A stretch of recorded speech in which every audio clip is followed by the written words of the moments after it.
നവജന്മം എന്ന ഒരു Indian concept ഉണ്ട്. നവജന്മം അത് ഒരു മനുഷ്യന് ഈ ജന്മത്തിൽ തന്നെ കിട്ടുന്നതാണ്. മറ്റൊരു ജന്മം അല്ല, ഈ ജന്മത്തിൻ്റെ അകത്ത് തന്നെ ഉണ്ടാകുന്ന പുതിയൊരു ജന്മം. ഒരു കോഴിക്കുഞ്ഞിനെ പോലെ. കോഴിക്കുഞ്ഞിന് 2 ജനനമുണ്ട് എന്ന് പറയും. ഒന്ന് കോഴിമുട്ടയായിട്ടുള്ള ജനനമാണ്, രണ്ടാമത്തേത് ആ ഷെല്ല് പൊട്ടിച്ച് പുറത്ത് വരുന്ന ജനനമാണ്. അതാണ് നവജന്മം. അങ്ങനെ ഒരു നവജന്മത്തിലേക്ക് ഏതൊരു മനുഷ്യനെയും കൈപിടിച്ചുയർത്തുന്ന വേറെ ചില മനുഷ്യന്മാരുണ്ടാവും. എന്നെ സംബന്ധിച്ചിടത്തോളം ജീവിതത്തിലെ നിർണായകമായ ഒരായുസ്സിൽ അങ്ങനെ ഒരു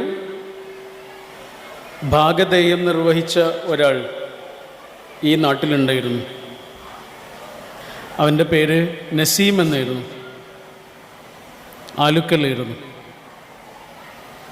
നസീമിനെക്കുറിച്ച് ഓർമ്മിച്ചു കൊണ്ടല്ലാതെ അരീക്കോട് സംസാരിക്കാൻ കഴിയില്ല.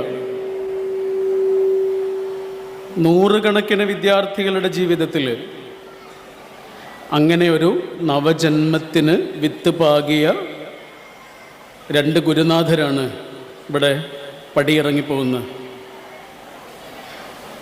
അവരെന്തോ ഒന്ന് ഈ നാടിന് കൊടുത്തിട്ടുണ്ട്. പാഠപുസ്തകത്തിൽ ഉള്ളതല്ലാത്ത എന്തോ ഒന്ന് സന്ദർഭമാണ് ശരിക്കും പറഞ്ഞാൽ ഈ പ്രോഗ്രാം. വേറൊന്നുമല്ല, പാഠപുസ്തകത്തിലുള്ളതല്ലാത്ത എന്തോ ഒന്ന് ഈ 2 ഗുരുനാഥന്മാർ ഈ നാടിന് കൊടുത്തിട്ടുണ്ട്. മൊയ്സെ എന്ന ഒരു തുർക്കി സിനിമയുണ്ട്. മൊയ്സെ, ദ മിറക്കിൾ എന്നാണ് അതിൻ്റെ അർത്ഥം. മൊയ്ജിസ എന്നുള്ള അറബി വാക്കായിരിക്കും ഒരു പക്ഷേ അത്. മൊയ്സെ, അതിൽ ഒരു നാട്ടുമ്പുറം, ആ നാട്ടിൻപുറത്ത് സ്കൂളൊന്നുമില്ല. അവിടെ ഒരു സ്കൂൾ തുടങ്ങാൻ വേണ്ടിയിട്ട് ഗവൺമെൻറ് ഒരധ്യാപകനെ അങ്ങോട്ട് പറഞ്ഞയക്കുകയാണ്. അയാൾ 2 ജോലി ചെയ്യണം. ഒന്നവിടെ സ്കൂൾ തുടങ്ങണം, പിന്നെയോ അവിടെ മാഷായിട്ട് ജോലി ചെയ്യുകയും വേണം. 2 ജോലിയാണ്. ഏകാധ്യാപക വിദ്യാലയമാണ്. പണ്ട് അരീക്കോട് അങ്ങനെ ഒരു ഏകാധ്യാപക വിദ്യാലയത്തെക്കുറിച്ച് OV വിജയൻ എഴുതിയൊരു കഥയുണ്ട്. പ്രേമകഥ എന്നാണ് ആ കഥയുടെ പേര്. നിങ്ങൾ വായിച്ചതായിരിക്കും ഒരു പക്ഷേ. വായിച്ച ആളുകളുണ്ടോ അതിൽ? ഉണ്ടോ? അത് വായിക്കേണ്ട കഥയാണ് കേട്ടോ. നിങ്ങൾ അരീക്കോട് ജീവിക്കുന്നൊരു മനുഷ്യനാണ് എങ്കിൽ OV വിജയൻ്റെ പ്രേമകഥ വായിച്ചിട്ടുണ്ടാവണം. നമ്മുടെ ചെക്കുന്നുമലയുണ്ടതിൽ, നമ്മുടെ പെരുമ്പറമ്പുണ്ടതിൽ, നമ്മുടെ TB ഉണ്ടതിൽ. ഇവിടെ ഉണ്ടായിരുന്ന ഏകാധ്യാപക വിദ്യാലയത്തിൽ അധ്യാപകനായ മുഹമ്മദ് കുട്ടി മാഷുണ്ടതിൽ. അദ്ദേഹത്തിൻ്റെ പ്രിയപ്പെട്ട കൂട്ടുകാരിയായിരുന്ന വിശാലാക്ഷിയുണ്ട് അതിൽ. അതിമനോഹരമായൊരു കഥ, അരീക്കോടിനെ കുറിച്ച് എഴുതിയ കഥയാണത്. ഏകാധ്യാപകനായിരുന്ന മുഹമ്മദ് കുട്ടി മാഷെക്കുറിച്ച് പറയുന്നുണ്ട്. മറ്റൊരു അധ്യാപകൻ നമ്മുടെ വായനയിൽ പതിഞ്ഞത് അരീക്കോട്ടുകാരനായ NV ഇബ്രാഹിം മാഷാണ്. അദ്ദേഹത്തെക്കുറിച്ച് ഈ അടുത്ത് ഇറങ്ങിയ ഒരു പുസ്തകമുണ്ട്. അതും വായിക്കേണ്ട പുസ്തകമാണ്. ഈ നാടിൻ്റെ തുടിപ്പ് ഉള്ളടക്കം ചെയ്തിട്ടുള്ള പുസ്തകമാണ്. ഈ നാടിൻ്റെ നായകനായിരുന്നൊരു മനുഷ്യനെക്കുറിച്ച് എഴുതപ്പെട്ടിട്ടുള്ള ആത്മകഥാംശം നിറഞ്ഞ പുസ്തകമാണ്. ഈ മൊയ്സെ എന്ന സിനിമയിലേക്ക് വരാം. അതിൽ ആ മാഷ് ആദ്യം ചെയ്യേണ്ടത് സ്കൂൾ തുടങ്ങണം, പിന്നെ കുട്ടികളെ പഠിപ്പിക്കണം. അങ്ങനെ മാഷ് സ്കൂളൊക്കെ ആരംഭിക്കുകയാണ്. നാട്ടുകാരുടെ സഹായത്തോടെ ഒരു കെട്ടിടമൊക്കെ പണിയുന്നു. ഇനി മാഷ് ചെയ്യേണ്ടത് അവിടെയുള്ള കുട്ടികളെയാണ് പഠിപ്പിക്കേണ്ടത്. പക്ഷെ മാഷ് കുട്ടികളെ പഠിപ്പിക്കുന്ന കൂട്ടത്തിൽ വേറൊരു കാര്യം കൂടി ചെയ്യുന്നുണ്ട്. അതെന്താണെന്നറിയോ? അവിടെ ഒരു മുതിർന്ന കുട്ടിയുണ്ട്. പ്രായം കൊണ്ട് മുതിർന്ന ആളാണ്, പക്ഷെ ബുദ്ധിപരമായി വളർച്ച എത്താത്ത ഒരാളുണ്ട്. അസീസ് എന്നാണ് അയാളുടെ പേര്. നാട്ടുകാർക്കെല്ലാം അയാളൊരു പരിഹാസ കഥാപാത്രമാണ്. എല്ലാവർക്കും ചിരിക്കാനുള്ള ഒരാളാണ് അസീസ്. ആരും അയാളെ ഗൗരവപൂർവം ഗൗനിക്കുന്നേയില്ല. പാവം. അവനൊരു കുതിരയുണ്ട്. ആ നാട്ടിൽ അവനെ മനസ്സിലാക്കാൻ ഒരൊറ്റ ആളേ ഉള്ളൂ, അതാ കുതിരയാണ്. ആ കുതിരക്കല്ലാതെ മറ്റൊരാൾക്കും അസീസിൻ്റെ ഉള്ളെന്താണെന്ന് മനസ്സിലായിട്ടില്ല.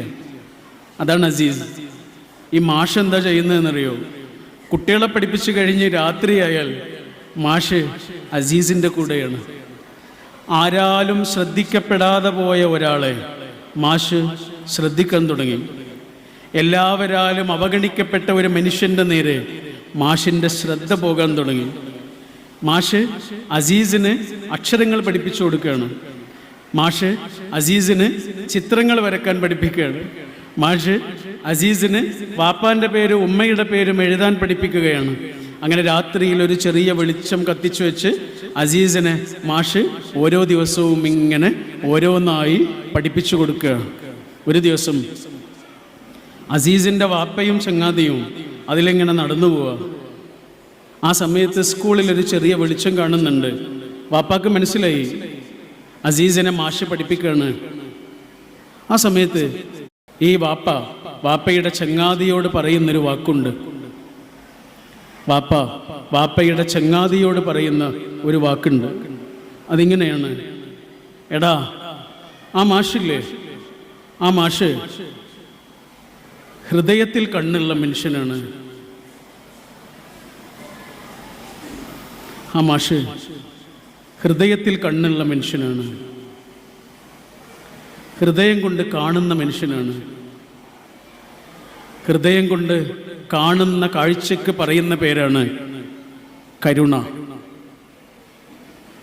ഒരാൾക്ക് മറ്റൊരാളുടെ ജീവിതത്തിൽ എന്തെങ്കിലും ചെയ്യണമെന്ന ആഗ്രഹമുണ്ടെങ്കിൽ ഒറ്റ കാര്യമേ അയാൾക്ക് ഉള്ളിൽ വേണ്ടതുള്ളൂ. അതിന് പറയുന്ന പേരാണ് കരുണ. ലോകം കണ്ട ഏറ്റവും വലിയ അധ്യാപകനോട് പടച്ചോൻ പറയുന്നുണ്ട്: പ്രവാചകരെ, നിങ്ങൾ അവരോട് സൗമ്യമായി പെരുമാറിയത് കൊണ്ടാണ് കേട്ടോ അവരൊന്നും നിങ്ങളെ വിട്ടുപോകാതിരുന്നത്. അവരൊന്നും നിങ്ങളെ വിട്ടുപോകാതിരുന്നത് എന്തുകൊണ്ടാണെന്നറിയോ? നിങ്ങൾ അവരോട് സൗമ്യമായി പെരുമാറിയത് കൊണ്ടാണ് കേട്ടോ എന്ന് പറയുന്നു. ബാഷോ എന്നൊരു ഗുരു ഉണ്ടായിരുന്നു ജപ്പാനിൽ. ആ ഗുരുവിൻ്റെ കൂടെ കുട്ടികൾ ആശ്രമത്തിൽ താമസിച്ച് പഠിക്കുകയായിരുന്നു. പണ്ടൊക്കെ കുട്ടികളെ മാഷ് തെരഞ്ഞു പോയിരുന്നു. ഇന്ന് മാഷ് കുട്ടികളെ തെരഞ്ഞു പോകുന്ന കാലമാണ്. അന്ന് കുട്ടികൾ മാഷെ തെരഞ്ഞിരുന്നു പോയിരുന്നു. അങ്ങനെ പല ദിക്കിൽ നിന്ന് കുട്ടികൾ മാഷെ തെരഞ്ഞു വന്ന് മാഷിൻ്റെ കൂടെ താമസിച്ച് പഠിക്കുകയാണ് ചെയ്യുന്നത്. അതിലൊരു കുട്ടി മറ്റുള്ള കുട്ടികളുടെ സാധനങ്ങൾ ഓരോന്നായി മോഷ്ടിക്കാൻ തുടങ്ങുകയാണ് പലതവണ. അപ്പോൾ കുട്ടികൾ മാഷോട് വന്നിട്ട് പറഞ്ഞു: മാഷേ, ഇങ്ങനൊരു പ്രശ്നമുണ്ട്, അവൻ ഞങ്ങളുടെ ഓരോ സാധനങ്ങൾ മോഷ്ടിക്കുന്നുണ്ട്, അത് ഞങ്ങൾക്ക് പ്രശ്നമാണ്. അതുകൊണ്ട് ഇനിയും അങ്ങനൊരു സംഭവം നടന്നാൽ മാഷ് അവനെ ഇവിടുന്ന് പുറത്താക്കണം. മാഷ് പറഞ്ഞു: ആലോചിക്കാം. വീണ്ടും ആ കാര്യം ആവർത്തിച്ചു. അതേപോലെ ആവർത്തിച്ചു. കുട്ടികളെല്ലാവരും മാഷിൻ്റെ അടുത്ത് വന്നിട്ട് പറഞ്ഞു: മാഷേ, അവന് വീണ്ടും അങ്ങനെ ചെയ്തിട്ടുണ്ട്, അവനെ ഇവിടുന്ന് പുറത്താക്കണം, ഇല്ലെങ്കിൽ ഞങ്ങളെല്ലാവരും ഇവിടുന്ന് പോകുമെന്ന് പറഞ്ഞു. മാഷ് പറഞ്ഞു: നിങ്ങളെല്ലാവരും പോയിക്കോളൂ. എടാ, നിങ്ങളെല്ലാവരും പോയിക്കോളൂ, അവനെ ഞാൻ പുറത്തേക്ക് വിടൂല. കാരണം നിങ്ങൾക്ക് സത്യവും അസത്യവും മനസ്സിലായിട്ടുണ്ട്, അതുകൊണ്ടാണല്ലോ നിങ്ങളത് ചെയ്യാത്തത്. നിങ്ങൾ പുറത്തേക്ക് പോയാൽ എനിക്കൊരു പേടിയില്ല. കാരണം എൻ്റെ കുട്ടികൾക്ക് സത്യവും അസത്യവും മനസ്സിലായിട്ടുണ്ട്, ശരിയും തെറ്റും മനസ്സിലായിട്ടുണ്ട്. പക്ഷെ എൻ്റെ ആ കുഞ്ഞിന് ഇപ്പോഴും അത് മനസ്സിലായിട്ടില്ല. അതുകൊണ്ട് ഞാൻ അവനെ പുറത്താക്കില്ല. 100 ആടുകളിൽ നിന്ന് ഒരാടിനെ കാണാതായപ്പോൾ 100 ആടുകളിൽ നിന്ന് ഒരാടിനെ കാണാതായപ്പോൾ 99 ആടുകളെയും ഉപേക്ഷിച്ച് ഒരാടിൻ്റെ പിന്നാലെ പോയ ഒരു ഇടയനെക്കുറിച്ച് ബൈബിളിൽ പറയുന്നുണ്ട്. മഹാനായ ഇടയൻ 99 ആടുകളെയും ഉപേക്ഷിച്ച് ഒരാടിൻ്റെ പിന്നാലെ പോകാൻ കാരണം എന്താണെന്നറിയോ? ഈ 99 ആടുകൾക്കും ആരെങ്കിലുമൊക്കെ ഉണ്ട്, ആ ഒരാടിന് ആരുമില്ല.